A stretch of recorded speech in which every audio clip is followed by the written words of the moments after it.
Assalamualaikum warahmatullahi wabarakatuh. Hi every students. Today we will talk about new topic, a lot of new topics karena ternyata kita harus menyegerakan perkuliahan kita karena karena banyak banget ya. Karena before Christmas we have to finish all of our materials, okay? So today we have 4 topics to discuss: subordinations, perfect tense, modules, and explanation text. Jangan lupa berdoa dulu ya sebelum mulai pembelajaran. Kalian bisa pause video ini. The first topic is subordination. Subway, submission, submissive ya, artinya adalah bawah. So subordination artinya bawahan, aka anak kalimat, peranakan kalimat. Nah, yang dinamakan subordinations dia biasanya ditandai dengan beberapa jenis conjunction atau kata sambung: after, until, although, because of, while, even though, since, as soon as, unless, if, before, when, even though, bla bla bla bla bla. Okay, those are subordinate conjunction atau kata penghubung conjunction. Nah, ketika ada suatu kalimat itu adalah subjek. Ada suatu klausa sih sebenarnya. Apa itu klausa? Klausa itu terdiri dari at least one subject and one verb. Dia diawali dengan conjunction ini, dia disebut dengan anak kalimat. Anak kalimat ini sering dikenal dengan nama noun clause. Adverb clause, maaf. Ya, dia sering disebut dengan adverb clause. Fungsinya adalah untuk menjelaskan atau memberikan additional meaning untuk the main sentence. Nah, main sentence atau main clause-nya itu adalah yang tidak diawali dengan conjunction ini. Jadi misalnya kita punya kata John ate at the cafe ya. Since his wife didn't cook for breakfast adalah subordinate clause-nya. Sedangkan John ate at the cafe adalah main clause-nya atau klausa utamanya atau induk kalimat yang sering disebut dalam bahasa Indonesia ya. Gitu. Nah, since his wife didn't cook for breakfast ini, dia tidak bisa berdiri sendiri. Dia harus selalu punya induk kalimat. Jadi semua anak kalimat itu tidak bisa berdiri sendiri. Maka dari itu, dia punya nama lain yang disebut dengan dependent clause. Nah, kalau dependent clause-nya di sini adalah adverb clause kan. Kalau dia berada di depan, kalian harus pakai koma. Jangan lupa pakai koma di sini. Since his wife didn't cook for breakfast, John ate at the cafe. Nah, setiap conjunction ini dia akan punya fungsi beda-beda. After, until, while, when, before, as soon as, since, dia fungsinya untuk keterangan waktu. Although, even though, unless, if, itu bisa untuk syarat atau juga untuk kebalikan. Because of itu untuk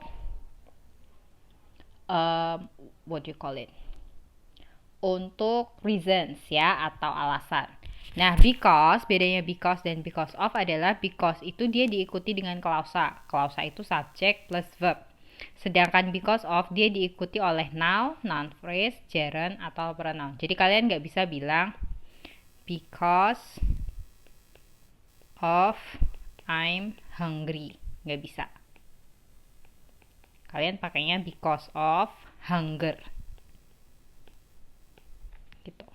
Ya, kalau because dia diikuti dengan klausa subject plus verb. Jadi kalau yang ini kalian mau bener, because-nya of-nya dihilangin. Because I'm hungry. And that will be the correct one. Then you will have correlative or paired conjunction. Jadi ini adalah conjunction yang punya pasangan. Kalau conjunction yang tadi itu conjunction yang jomblo. Nah, ini dia punya pasangan. Both and, either, or, neither, nor, not only but also, whether, or. Contohnya, join similar words but are always used in pair ya. I will eat either carrots or peas for dinner. Saya akan makan kalau enggak carrots, ya peas. stop ya. Carrots itu apa? Carrots itu bahasa Jepangnya ninjin, bahasa Indonesianya adalah wortel. That's the word. Wortel atau kacang polong for dinner. Ya, itu pilihan. Kalau both and fungsinya adalah untuk additional meaning. Jadi both Vina and Hana go to the same faculty, misalnya seperti itu. Either or dia untuk pilihan, neither nor itu adalah untuk negatif keduanya. Neither I nor my friend finished the assignments late. Kayak gitu, artinya saya dan teman saya tidak menyelesaikan tugas secara terlambat gitu. Not only but also dia punya fungsi yang sama seperti both and, jadi additional idea. Not only Hana but Vina, but also Vina finish the assignments on time misalnya. Whether itu juga pilihan, mirip seperti either. Whether you go or not, I don't care. I don't care whether you go or not. Seperti itu. Nah, ini kita coba nomor 1. Misalnya, he finished his homework. He played his guitar and sang. He finished his homework. He played his guitar and sang. Kalau kalian bayangin, kita bisa kasih conjunction yang berhubungan dengan apa? Dengan alasan, bisa since he finished his homework, he played his guitar and sang. Itu. Yang kedua, they canceled their meeting. It was raining hard. Kemungkinan besar dia alasan. Jadi because. The teller, the CS officer can help your problem. Can help berarti something positif ya, berarti bisa pilihan. Either the teller or the CS office can help your problem. Sisanya kalian bisa cek sendiri. Next, perfect tense. Apa itu perfect tense? Perfect tense adalah kalau kita buat nih seperti ini. Ini adalah now. Kalau ke sana future. Kalau ke sana past ya. Nah, perfect tense adalah suatu tenses yang dia digunakan untuk menjelaskan sesuatu yang ada poin keberlangsungannya. Nah, ada 2 jenis, present sama past. Present perfect tense itu sesuatu yang dimulai kita pakai warna beda deh. Kita pakai perfect tense warna orange ya, perfect tense. Present kita pakai warna orange. Dia dimulai di masa lampau dan masih berlanjut atau mungkin berlanjut sampai detik ini atau sampai masa depan. Bisa juga nggak cuma berlanjut, berulang. Jadi sesuatu yang dimulai pada masa lampau lalu dia dilakukan berulang-ulang hingga detik ini atau detik berikutnya di masa depan. Jadi belum ketahuan point of completion-nya atau selesainya kapan, itu belum diketahui. Itu disebut dengan present perfect tense. Ada juga yang disebut dengan past perfect tense. Past perfect tense ini berbeda. Kenapa? Karena dia dimulai di masa lampau dan dia berhenti karena sesuatu hal lain di masa lampau. Jadi sudah ada penyelesaiannya. Nah, kalau perfect tense yang present itu kita pakainya have atau has. Kalau yang past kita pakainya had. Oke, diikuti dengan past participle. Apa itu past participle? Past participle adalah yang kalian kenal dengan verb 3. Saya sukanya menyebutnya dengan past participle. Oke, have atau has. Jadi di sini contohnya I have met a doctor already. Berarti dia udah ketemu dokter. Tapi kita nggak tahu.